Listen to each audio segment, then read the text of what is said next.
उत्तराखंड की खबरों में आपका स्वागत है। मैं अश्विन दीक्षित और आप देख रहे हैं के न्यूज़ इंडिया। वक्त हो चुका खबरों का, उससे पहले रुक करते हैं हेडलाइंस की ओर। सीएम धामी की घोषणा, टाइगर प्रोजेक्ट फोर्स में अग्निवीरों की होगी तैनाती। बाघ संरक्षण प्रयासों को मंजूरी मिलने के साथ प्रशिक्षित अग्निवीरों को मिलेगा रोजगार का अवसर। उत्तराखंड में 550 सरकारी स्कूलों को गोद लेंगे उद्योगपति। राज्यपाल एवं मुख्यमंत्री धामी की होगी उपस्थिति में होगा MOU। चुनौतियों के आगे नहीं थमे आस्था के कदम। अब तक 41 लाख से तीर्थयात्री कर चुके हैं चार धाम में दर्शन। UPCL कराएगा प्रमुख तीर्थ स्थलों, भीड़ वाली जगहों का सेफ्टी ऑडिट, निर्देश जारी।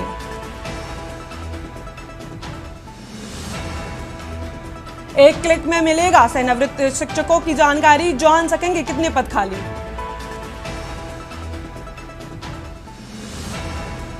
देहरादून समेत 5 जिलों में भारी वर्षा का अलर्ट। उधम सिंह नगर पंचायत चांपत में झमाझम बारिश। आप देख रहे हैं के न्यूज़, खबरों का सारथी।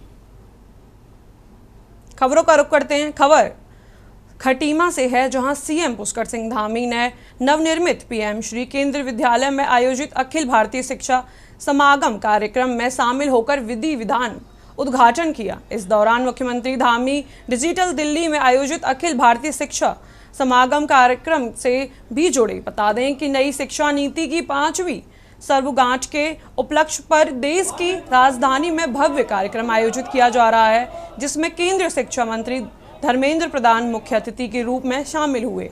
कार्यक्रम के तहत देश भर में नवनिर्मित 22 केंद्रीय विद्यालयों को राष्ट्र की सेवा में समर्पित किया गया। वहीं स्थानीय स्तर पर आयोजित कार्यक्रम में छात्र छात्राओं ने रंगारंग सांस्कृतिक कार्यक्रम प्रस्तुत कर सभी का मन मोह लिया। मुख्यमंत्री ने कहा कि शिक्षा देश में नवाचारों के माध्यम से उत्तराखंड की भावी पीढ़ी को गुणवत्ता परक शिक्षा मुहैया कराने का सबसे अधिक फोकस है। सीमांत क्षेत्र में PM श्री केंद्रीय विद्यालय की स्थापना प्रतिभाओं को उभारने का अवसर प्राप्त होगा। सीएम धामी ने कहा कि उनका गृह क्षेत्र है, इसीलिए PM श्री विद्यालय की सौगात देने के लिए वो PM नरेंद्र मोदी सहित केंद्र शिक्षा मंत्री का आभार जताते हैं।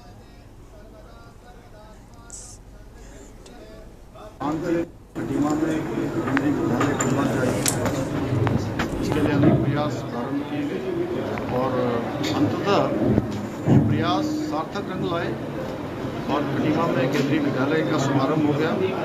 भव्य भवन का भी निर्माण हो गया और विधिवत रूप से उसका लोकार्पण भी हो गया और PM श्री केंद्रीय विद्यालय के रूप में इसको स्थान भी मिल गया है। मैं इसके लिए आदरणीय प्रधानमंत्री श्री नरेंद्र मोदी जी का बहुत धन्यवाद करता हूँ। केंद्रीय शिक्षा मंत्री आदरणीय धर्मेंद्र प्रधान जी का भी मैं धन्यवाद करता हूँ कि खटीमा को विशेष सौगात उन्होंने दी है। निश्चित रूप से एक खटीमा का बहुप्रतीक्षित एक सपना था, लोगों की मांग थी, वो पूरी हुई है।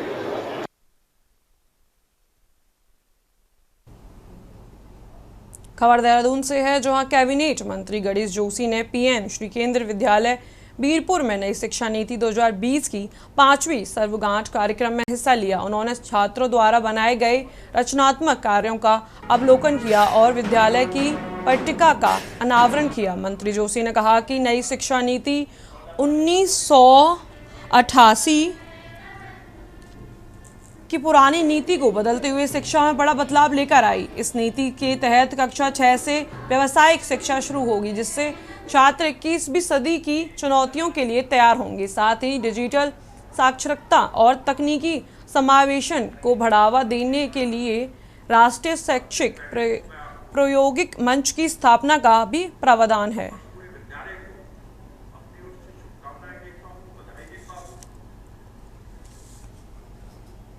21 वर्षों के बाद मोदी सरकार ने नई शिक्षा नीति लागू की है, जिसमें 6th क्लास से ही बच्चों को व्यावसायिक शिक्षा दी जाती है।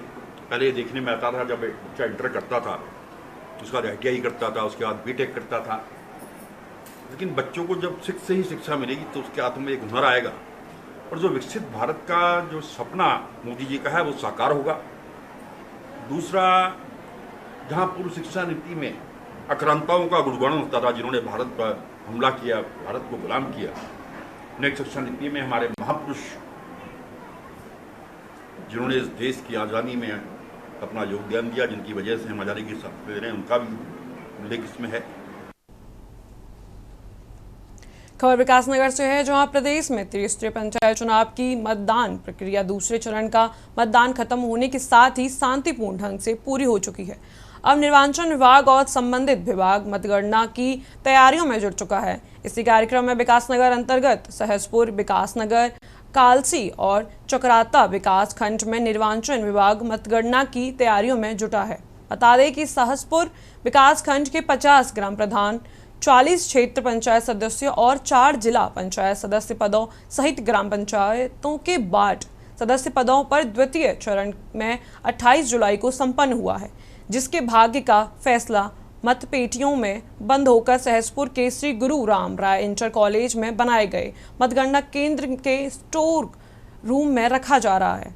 जबकि पहले चरण में 24 जुलाई को हुए मतदान के बाद विकास नगर के आसाराम वैदिक इंटर कॉलेज में, कालसी में राजकीय इंटर कॉलेज और चक्राता के विकास खंड कार्यालयों के सभागार में मतगणना की तैयारियां जोरों पर हैं, जहां चाक चौबंद व्यवस्था के बीच 2 पाली में होने वाली मतगणना के लिए चक्राता विकास खंड के 137 पोलिंग बूथों के लिए 24, कालसी विकास खंड के 130 पोलिंग बूथ के लिए 24, विकासनगर विकास खंड के 242 पोलिंग बूथों के लिए 60 और सहसपुर विकास खंड के 247 पोलिंग बूथ के लिए 50 टेबलों पर मतगणना की व्यवस्था की गई। निर्वाचन अधिकारियों का कहना है कि टेबलों पर 5 राउंड में बूथ बार पहले ग्राम पंचायत सदस्य और ग्राम के मतों की गिनती होगी, उसके बाद क्षेत्र पंचायत सदस्य और जिला पंचायत सदस्य के मतों की गिनती की जाएगी। सभी व्यवस्थाएं कर ली गई हैं और अब 31 को मतगणना सुबह प्रारंभ होगी, तो उससे पहले अभी हमारे पास एक दिन है। बैरिकेडिंग का काम चल रहा है और पुलिस फोर्स तैनात है। स्ट्रांग रूम जो है कल शाम को हमारा 3:50 पर सभी पार्टियां आ गई थी, स्ट्रांग रूम सील कर दिया गया था और 31 तारीख को जो जैसे हमारा प्लान है 5 राउंड 50 टेबल लगाई हुई है एक राउंड में। मतगणना की हमारी पूरी तैयारियां हैं। हम लोग 60 टेबल लगाएंगे और 60 टेबल पे तो उस हिसाब से हमारे 242 बूथ हैं, पोलिंग बूथ हैं, तो हमारे 5 चक्कर में ये मतगणना समाप्त होगी। शुरू के 4 चक्करों में 60 चक्कर 240 हो गया और आखिरी के चक्कर में 2 टेबलों पे मतगणना होगी। देहरादून से है, जहां उत्तराखंड को नशा मुक्त प्रदेश बनाने के लिए धामी सरकार हर संभव प्रयास कर रही है। नशा तस्करों की आर्थिक तौर से कमर तोड़ने के लिए लगातार एक्शन जारी है। इधर दूसरी तरफ अब मुख्यमंत्री पुष्कर सिंह धामी ने अधिकारियों को बिना पंजीकरण संचालित हो रहे नशा मुक्ति केंद्रों पर शिकंजा कसने के निर्देश दिए। दरअसल प्रदेश भर में 200 से ज्यादा नशा मुक्ति केंद्र हैं। इनमें करीब 136 केंद्र रजिस्टर्ड हैं, तब जबकि 70 से अधिक अपंजीकृत नशा मुक्ति केंद्र संचालित हो रहे हैं। ऐसा भी देखने को मिला है कि कई नशा मुक्ति केंद्र तो वो लोग चला रहे हैं जो कभी स्वयं ही नशे की गिरफ्त में रह चुके हैं। नशे की गिरफ्त में रह चुके लोगों द्वारा नशा मुक्ति केंद्र संचालन लोगों, खासकर विपक्ष को सवाल उठाने का मौका दे रहा है। आशंका है कि कहीं नशा मुक्ति केंद्र की आड़ में नशे का काला कारोबार तो नहीं फल फूल रहा। इसीलिए मुख्यमंत्री पुष्कर सिंह धामी ने ANTF, स्टेट मेंटल हेल्थ विभाग और STF आदि संबंधित विभागों को आपस में समन्वय स्थापित कर कार्रवाई के निर्देश जारी किए। SSP STF नवनीत भुलकर ने बताया कि STF अन्य विभागों से समन्वय कर संयुक्त कार्रवाई कर रहा है। मानकों की अनदेखी करने वालों पर सख्त कार्रवाई की जाएगी, जिसके लिए नशा मुक्ति केंद्रों को चिन्हित किया गया है। देखिए, इसमें जैसे मैंने आपको बताया 136 तो पंजीकृत हैं और टोटल की संख्या 200 से कुछ ऊपर है, तो लगभग 70 के आसपास ऐसे हैं जो पंजीकृत नहीं है और उनके पंजीकरण की कार्रवाई को शीघ्र करने के लिए स्टेट मेंटल अथॉरिटी के साथ हमारा टाई अप हो चुका है। तो प्रयास कर रहे हैं कि जल्दी इन पर कार्रवाई हो और ये कंप्लायंस करें, नहीं तो इनको बंद कर दिया जाए। देखिए, इसमें मैं आपको बताऊं कि ये जो स्टेट मेंटल हेल्थ एक्ट है, जो इसमें जो प्रोविज़न है और उसमें ये रजिस्ट्रेशन, परमानेंट रजिस्ट्रेशन तभी दिया जाता है जहाँ पर बेसिक फैसिलिटीज़ जैसे साइकियाट्रिस्ट या फिजिशियन, नर्सिंग स्टाफ का होना अनिवार्य है। और जब ये कंप्लीट आर्ताएँ पूरी करते हैं तो फिर प्रॉपर नशा मुक्ति केंद्र होता है, तो निश्चित तौर पे वहाँ पे जो है रिहेबिलिटेशन प्रॉपर होगा। प्रदेश के मुख्यमंत्री पुष्कर सिंह धामी ने मंगलवार को सरकारी कृषि फार्म खटीमा की भूमि पर 26 करोड़ 23 लाख से निर्मित पीएम श्री केंद्र विद्यालय खटीमा के भवन का लोकार्पण किया। इससे पहले दिल्ली में आयोजित अखिल भारतीय शिक्षा समागम कार्यक्रम का लाइव प्रसारण केंद्र विद्यालय में देखा गया। साथ ही केंद्रीय शिक्षा मंत्री धर्मेंद्र प्रधान द्वारा नई शिक्षा नीति की 5वीं वर्षगांठ पर आयोजित कार्यक्रम में देश भर से 22 पीएम श्री केंद्र विद्यालय भवनों का लोकार्पण किया एवं राष्ट्र को समर्पित किया गया। कार्यक्रम में केंद्र विद्यालय खटीमा के बच्चों ने शानदार सांस्कृतिक कार्यक्रम प्रस्तुत किया। इस मौके पर कार्यक्रम के अंत में सीएम धामी ने केंद्र विद्यालय खटीमा के भवन शिलापट का लोकार्पण कर खटीमा से देहरादून को रवाना हो गए। वहीं सीएम धामी ने मीडिया से रूबरू होते हुए कहा कि खटीमा विधायक रहते हुए केंद्र विद्यालय को स्वीकृत कराया गया था। खटीमा में केंद्र विद्यालय का उनका सपना आज साकार हुआ है, जिसमें अब खटीमा के बच्चे गुणवत्तापूर्ण शिक्षा को ग्रहण कर सकेंगे। उन्होंने कहा कि आज खटीमा में लंबे समय से केंद्र विद्यालय की मांग साकार हुई है। विद्यालय के भव्य भवन का भी लोकार्पण हुआ है। खटीमा को पीएम श्री केंद्र विद्यालय की सौगात देने के लिए उन्होंने देश की प्रधानमंत्री नरेंद्र मोदी, केंद्रीय शिक्षा मंत्री धर्मेंद्र प्रधान का आभार व्यक्त किया। सीएम ने कहा कि जिस केंद्र विद्यालय में मेरे जैसे कई लोगों के पढ़ने का जो सपना होता है, वह अब केंद्र विद्यालय के लोकार्पण के साथ पूरा हुआ है। खटीमा क्षेत्र के बच्चों को इस विद्यालय में शिक्षा ग्रहण अब आगे बढ़ने का मौका मिलेगा। उन्होंने कहा कि उनके ड्रीम प्रोजेक्ट के आज पूरा होने पर उन्हें आज बेहद सुकून मिला है।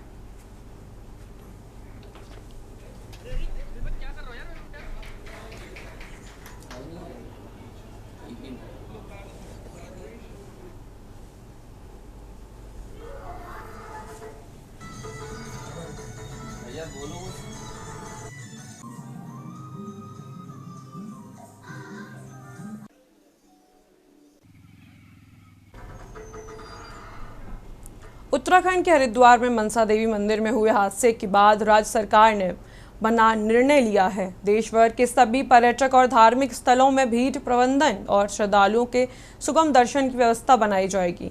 धार्मिक स्थलों की धारणा क्षमता के आधार पर पंजीकरण व्यवस्था बनाए जाने के लिए गढ़वाल और कुमायूं मंडलायुक्त की अध्यक्षता में समिति गठित होगी। यह समिति प्रदेश की सबसे बड़ी पर्यटक स्थल और धार्मिक स्थलों का परीक्षण करेगी, जिसके बाद इन स्थलों पर पंजीकरण समेत अन्य व्यवस्थाएं लागू होंगी। आपको बता दें कि बीती 27 जुलाई रविवार की सुबह हरिद्वार में एक दुर्घटना हुई थी। अलग अलग राज्यों से आए भक्त विल्व पर्वत पर स्थित विश्व प्रसिद्ध मनसा देवी दर्शन करने जा रहे थे। मंदिर का गेट बंद हुआ और मंदिर के समीप दुकानों के पास लोगों की भीड़ पर दुकानों ने डंडे बरसाए, जिसके बाद भगदड़ में 8 लोगों ने अपनी जान गंवा दी, जबकि 3 दर्जन से ज़्यादा लोग घायल हो गए थे।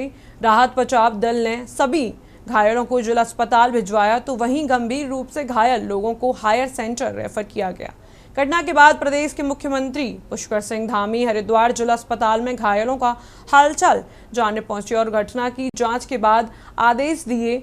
अब तक हरिद्वार में भगदड़ की कई घटनाएं हो चुकी हैं, जिसमें जाँच के आदेश तो हुए, लेकिन भगदड़ दुर्घटना के जिम्मेदार को आज तक सजा मिलने की बात सुनने को नहीं मिली। हरिद्वार में अब कब भगदड़ हुई, ये सभी जानते हैं। इस व्यवस्था को लेकर विपक्ष प्रदेश में आने वाले आम श्रद्धालुओं की सुरक्षा को लेकर सरकार से जवाब मांग रहा है।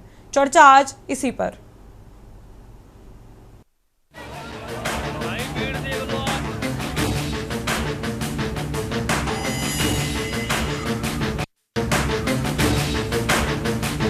हरिद्वार में मनसा देवी मंदिर में हुए हादसे के बाद मुख्यमंत्री पुष्कर सिंह धामी ने अब बड़ा फैसला लिया है, ताकि भविष्य में इस तरह के हादसे फिर कभी ना हो। सरकार हो या प्रशासन अलर्ट रहे, जिसके चलते कमिश्नर गढ़वाल विनय शंकर पांडे ने बताया कि मुख्यमंत्री ने मनसा देवी मंदिर समेत अन्य प्रमुख मंदिर परिसरों के सुनियोजित विकास धारणा क्षमता और दुकानों का प्रबंधन करने के निर्देश दिए ताकि भविष्य में मनसा देवी मंदिर जैसी घटना ना घटित हो। उन्होंने बताया कि प्रमुख मंदिरों में श्रद्धालुओं के पंजीकरण की व्यवस्था भी लागू की जाएगी। इसके साथ ही मंदिरों के आसपास अतिक्रमण भी हटाया जाएगा। इससे भीड़ नियंत्रण में रहेगी और श्रद्धालुओं को असुविधा नहीं होगी। इसमें जो कल की घटना को लेकर माननीय मुख्यमंत्री जी ने काफ़ी गंभीर कदम उठाने के लिए निर्देश दिए हैं। इसमें 2 स्तरीय व्यवस्था की बात की गई है। एक तो पर्यटन विभाग को डायरेक्शन दिया है कि एक लॉन्ग टर्म पॉलिसी तुरंत तैयार करें, उसमें धाम के जाने वाले मार्ग, इसके अतिरिक्त जो उनकी धारण क्षमता जो जितनी भी है उसको और एक्सपेंड करना, साथ ही साथ उनके जो पहुंच मार्ग हैं उनको बेहतर करना, लाइट, बिजली, पानी, सड़क, सारी व्यवस्थाओं को लेकर एक दीर्घकालिक योजना बनाने, मास्टर प्लानिंग करने के निर्देश दिए हैं। देखिए, इसमें विभिन्न स्टेप्स लिए जा रहे हैं। अभी पैदल मार्ग का भी निरीक्षण किया गया और साथ ही जो सीढ़ी मार्ग है उसका भी निरीक्षण किया गया। साथ ही जहाँ पर हमारे शूज उतारने के पॉइंट्स हैं, जो दुकानें लगी थी उन सबको कहाँ पे हम हटा सकते हैं, कौन कौन सी दुकानें अवैध थी उनको हमने बंद करने के लिए जो आदेश दिया था, उसमें पुलिस डिपार्टमेंट, राजा जी फॉरेस्ट डिपार्टमेंट और साथ ही जिला प्रशासन, मंदिर समिति सभी के द्वारा संयुक्त निरीक्षण किया गया है। ये प्रदेश के प्रसिद्ध मंदिर जहां पर होती है भारी भीड़। चंडा देवी मंदिर हरिद्वार, मनसा देवी मंदिर हरिद्वार, नीलकंठ महादेव मंदिर ऋषिकेश, पूड़ागिरी मंदिर टनकपुर, गिरिजा माता मंदिर रामनगर, सुरकंठा देवी मंदिर टिहरी गढ़वाल, बाबा नीम करोली मंदिर नैनीताल, कसार देवी मंदिर अल्मोड़ा, जागेश्वर धाम मंदिर अल्मोड़ा। मनसा देवी मंदिर की भगदड़ में 8 श्रद्धालुओं की मौत और दर्जनों के घायल होने के बाद राजनीति तेज हो गई है। घटनास्थल का जायजा लेने पहुंचे प्रदेश कांग्रेस अध्यक्ष करण माहरा ने प्रशासन पर पूरी तरह नाकाम होने का आरोप लगाया और कहा कि भीड़ प्रबंधन के नाम पर सरकार सिर्फ धार्मिक आयोजनों को वोट बैंक की तरह देख रही है। माहरा ने दावा किया कि मंदिर परिसर में करंट फैलने के सबूत उनके पास मौजूद हैं और न्यायिक जांच कराई जानी चाहिए। साथ ही कावड़िए जिस मटके में जल लेकर जाते हैं, बिना जांच कुछ भी ले जाया जा सकता है, आतंकवादी तक घुल मिल सकते हैं। वहीं भाजपा ने विपक्ष के सवालों का कटाक्ष किया, साथ ही ऐसी घटनाओं पर राजनीति न करने की सलाह भी विपक्षी पार्टियों को दी है। दुखद घटना है और कोई जब हताहत होता है तो वो अच्छी घटना कैसे हो सकती है, लेकिन चिंताजनक है क्योंकि शासन और प्रशासन बिल्कुल भी इसमें चूक किया हुआ है। पुलिस को मैं इसलिए दोष नहीं देता क्योंकि पुलिसकर्मी अधिकतर जो है चुनाव ड्यूटी में थे, लेकिन ये प्रशासन का काम था कि व्यवस्थाएं करता और ये ध्यान दिया जाना चाहिए था कि एक मार्ग से जाने का हो, एक मार्ग से आने का हो और वहाँ वॉलंटियर्स काम करें। एनसीसी के जो हमारे बच्चे कॉलेजेस और स्कूल्स में हैं, उनसे कॉलेज से रिक्वेस्ट करके उनकी वॉलंटियर के रूप में ड्यूटी लगनी चाहिए थी अगर पुलिसकर्मी कम थे। और कहीं ना कहीं अराजकता को रोकने की जरूरत है। आज सरकारें जो हैं धार्मिक आयोजनों को वोट बैंक की तरह देख रही है, वो गलत है। योजना जिसकी घोषणा सरकार ने की है, यदि अगर उस पर अमल हो तो अच्छा प्रयास है, लेकिन सरकार देखती जब है जब घटना हो जाती है और सरकार की जितनी भी घोषणाएं होती हैं उन पर अमल नहीं होता। अगर सरकार जिम्मेदारी से काम करे तो मनसा देवी में जो इतनी बड़ी घटना हुई वो घटना कभी भी ना होती। उसमें सर्वे विदित है कि सरकार पूरी तरह व्यवस्था बनाए रखने में विफल हुई है और उसकी विफलता एक मुकाम पर नहीं, 4 धाम यात्राओं को देख लें, मनसा देवी में हुई घटनाओं को देख लें या अन्य धार्मिक स्थलों पर हुई घटनाओं को आप देख लें, पूरी तरह उसकी घोषणाएं विफल होती हैं। देखिए, कांग्रेस के प्रदेश अध्यक्ष जिस तरीके से इस धर्म नगरी के ऊपर भी अगर राजनीति करने का काम कर रहे हैं तो इससे शर्मनाक बात कोई हो नहीं सकती कांग्रेस के लिए। हर बात पर केवल और केवल सरकार के ऊपर आरोप लगाना कांग्रेस का और ये कहना कि सरकार ऐसा करती तो ऐसा अच्छा होता, सरकार वैसा करती तो अच्छा होता। एक तरफ तो हमारे श्रद्धालु वहां पर पहुंचे, इतनी बड़ी घटना वहां पर घट गई है, सरकार उनके साथ खड़ी है। इन सभी दुर्घटनाओं के बाद उच्च स्तरीय जांच कमेटी का गठन हुआ, लेकिन परिणाम आज तक सामने नहीं आया और न ही दुर्घटना के जिम्मेदार लोगों पर कोई कार्रवाई हुई। साल 2025 में मनसा देवी पर हुई भगदड़ में 8 लोग काल के ग्रास में समा गए, जबकि 3 दर्जन के लगभग लोग घायल हुए। दुर्घटना में घायल हुए गंभीर लोगों को हायर सेंटर रेफर किया गया और जांच कमेटी बनाई गई। अब देखना ये होगा कि मनसा देवी मंदिर में गठित कमेटी इस पूरे प्रकरण के दोषियों को सजा दिला पाएगी या फिर ये मामला भी इतिहास बनकर रह जाएगा और सरकार के द्वारा बनाए जा रहे भविष्य की घटनाओं को रोकने को लेकर नियम व कानून आने वाले समय पर कितने कारगर साबित होंगे। उत्तराखंड।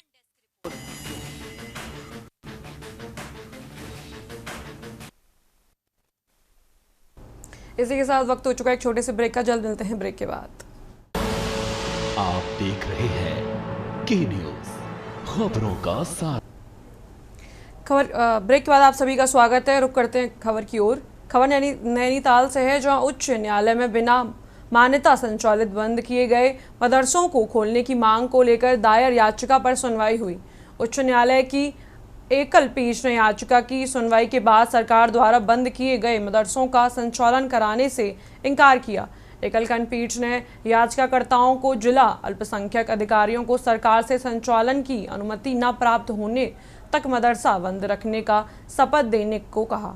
बता दें कि हरिद्वार के मदरसा जामिया व अन्य ने याचिका की थी, जिसमें राज्य सरकार द्वारा प्रवेश चल रहे मदरसों को सील करने की जानकारी दी गई थी। याचिकाकर्ताओं ने मदरसा संचालन के लिए आवेदन लंबित होने की जानकारी देते हुए संचालन की अनुमति मांगी थी। उनका कहना था कि मान्यता बोर्ड की बैठक न होने से मान्यता लंबित है।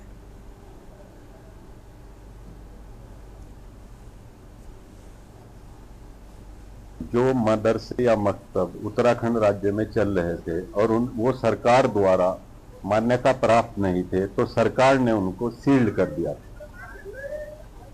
मैंने माननीय उच्च न्यायालय में उन मदरसों की तरफ से एक रिट याचिका दाखिल की, जिसमें माननीय उच्च न्यायालय ने आदेश दिया है कि आप एक शपथ पत्र अंडरटेकिंग जिला माइनॉरिटी वेलफेयर ऑफिसर को देंगे और ये अंडरटेकिंग देंगे, इतना तक हमें सरकार से मान्यता प्राप्त नहीं होती, इतना तक हम कोई भी मकतब या मदरसा नहीं चलाएंगे। हल्द्वानी के कोट गोदाम रेलवे स्टेशन के ठीक सामने नगर निगम की दुकान के ऊपर अवैध निर्माण किए जाने के खिलाफ प्रशिक्षण करने आज जैसे की कार्रवाई हुई की तो भारी विरोध शुरू हो गया। भाजपा के मंडल अध्यक्ष नीरज बिष्ट ने प्रशासन की इस कार्रवाई का विरोध करते हुए कहा कि प्रशासन गरीबों को परेशान कर रहा है, जबकि नगर निगम की नगर आयुक्त ऋचा सिंह का कहना है कि नगर निगम द्वारा 2016 में परमिशन दी गई थी। दिए गए परमिशन से हटकर 2025 में अवैध निर्माण हो रहा है, जो कि सरासर गलत है। वहीं प्रशिक्षण ने कहा कि जो भी अवैध निर्माण हो रहा है उसे तोड़ा जाएगा। इसी प्रकार नगर निगम की दुकानों के बगल में अवैध होटल का स्ट्रक्चर भी प्रशासन ने जेसीबी बुलाकर मौके पर ध्वस्त कर दिया।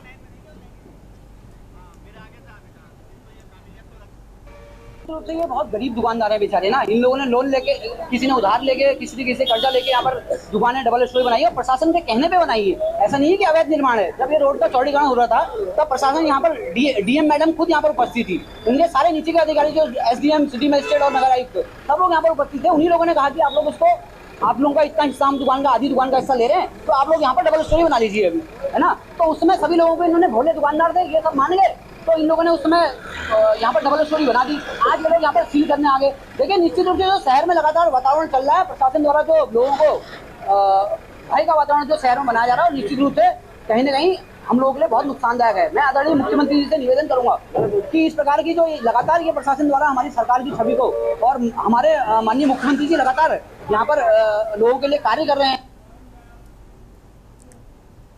उत्तराखंड की खबरों में इतना ही। आप देखते रहिए के न्यूज़ इंडिया।